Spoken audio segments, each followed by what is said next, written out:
Assalamualaikum warahmatullahi wabarakatuh. Bismillahirrahmanirrahim. Alhamdulillahirabbil alamin. Wassalatu wassalamu ala asrofil anbiya'i wal mursalin wa ala alihi washabihi ajma'in, amma ba'du. Jumpa lagi pada kesempatan kali ini kita pada materi pamungkas untuk materi tentang peringatan 10 Muharram. Nah, sebagai materi pamungkas di materi peringatan 10 Muharram, saya ingin mencoba untuk bisa menyimpulkan dari beberapa yang sudah pernah saya sampaikan, bahwa peringatan 10 Muharram adalah peringatan yang dilakukan oleh umat Islam, khususnya warga Nahdlatul Ulama pada tanggal 10 Muharram.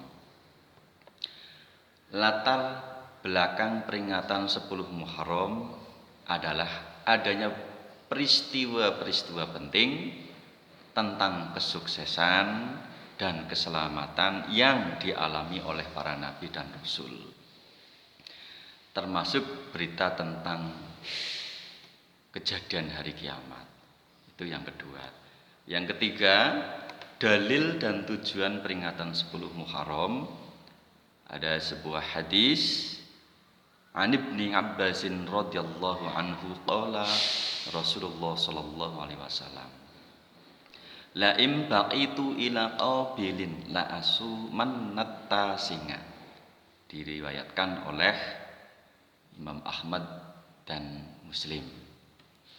Tujuan peringatan tanggal 10 Muharram untuk mengenang peristiwa bersejarah yang dialami oleh para utusan Allah. Itu kesimpulan yang ketiga. Yang keempat, hukum peringatan 10 Muharram pada dasarnya adalah boleh, sebagaimana hal tersebut didasarkan pada amalan para salafus soleh. Jadi atau orang-orang soleh dari dulu sudah menjalankan atau mengamalkan peringatan 10 Muharram. Orang-orang soleh sudah menjalankan hal itu. Jadi hal itu hukumnya adalah boleh, tidak haram, tidak apa. Silakan kita amalkan dengan baik. Bentuk amalan peringatan 10 Muharram menurut Imam Al-Hafidz bin Al-Jauzi Al-Hambali, yang pertama adalah bersedekah kepada fakir miskin. Yang kedua, mengusap kepala anak yatim.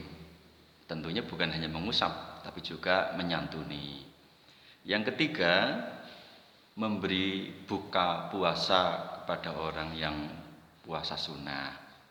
Jadi sunnah biasanya pada tanggal 9 sampai 10 Muharram, atau mungkin ada yang tanggal 1 sampai tanggal 10 Muharram. Bahkan ada yang sampai 30 hari. Semata karena ingin mendapatkan keberkahan di bulan Muharram, bulan yang penuh dengan keberkahan. Berikutnya, mengunjungi sanak saudara atau silaturahim. Ya, amalannya yaitu silaturahim. Berikutnya, mandi atau mandi membersihkan diri. Ini sebuah simbol untuk kebersihan ruhani, kebersihan badan, fisik, ruhani, pikiran dan lain-lain. Berikutnya yaitu menjenguk orang yang sakit atau mendoakan orang yang sakit, kita menengok orang yang sakit. Berikutnya yaitu memuliakan kepada kedua orang tua. Jadi kita bikin sebuah hari yang istimewa, spesial untuk kedua orang tua. Pada hari itu ya bisa jadi kita mungkin membelikan sesuatu yang mungkin itu menjadi kesukaan orang tua kita, atau hal-hal kecil sepele, misal mungkin memijit bapak atau ibu, atau mungkin memberikan masakan yang istimewa untuk diberikan kepada orang tua. Berikutnya, menahan amarah dan emosi. di saat yang lain mungkin, tentu itu bukan hanya khusus di bulan Muharram, tapi ini kemuliaan afdol ketika kita mungkin kadang bisa terpancing emosi. Nah, di bulan Muharram, khususnya tanggal 10 Muharram itu kita betul-betul bisa menahan emosi yang kita miliki. Berikutnya, memaafkan kepada orang yang telah berbuat aniaya pada diri kita. Ini bukan perkara yang mudah, tapi harus kita perjuangkan. Berikutnya, memperbanyak ibadah sholat, doa dan istighfar. Kita betul-betul mengkhususkan di bulan Muharram, di 10 Muharram. Kita khususkan, kita perbanyak sholat sunnah, kita banyak istighfar, kita banyak berdoa. Berikutnya, memperbanyak zikir kepada Allah. Jadi kita khususkan, kita banyak zikir kepada Allah. Berikutnya, menyingkirkan sesuatu yang mengganggu orang lain di jalan. Ada batu yang besar kita singkirkan, ada kayu yang besar kita singkirkan supaya orang lain atau barang sesuatu yang mengganggu perjalanan orang. Itu. Berikutnya yaitu berjabat tangan dengan orang yang kita jumpai. Tentu ya kita bisa melihat situasi dan kondisi.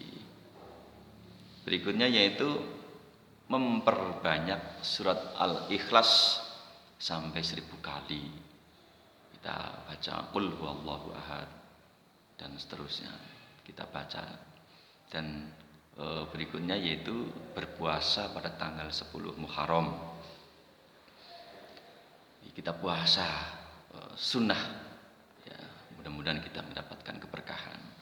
Berikutnya yaitu membaca doa hasbunallah wa ni'mal wakil, ni'mal maula wa ni'man nasir.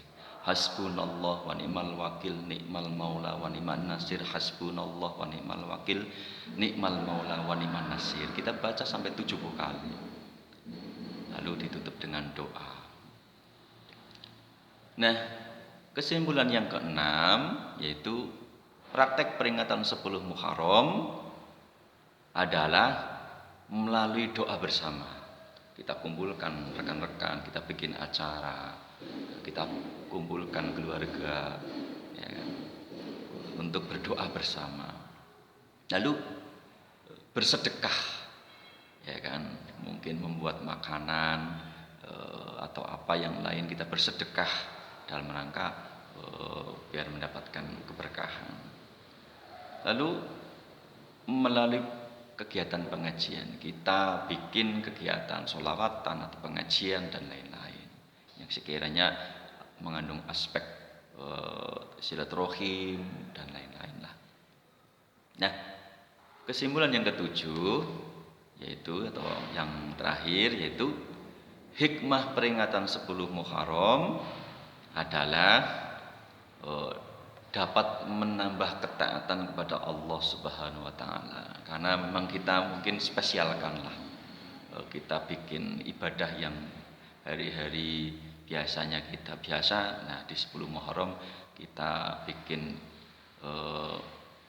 sesuatu yang istimewa supaya termasuk ibadah.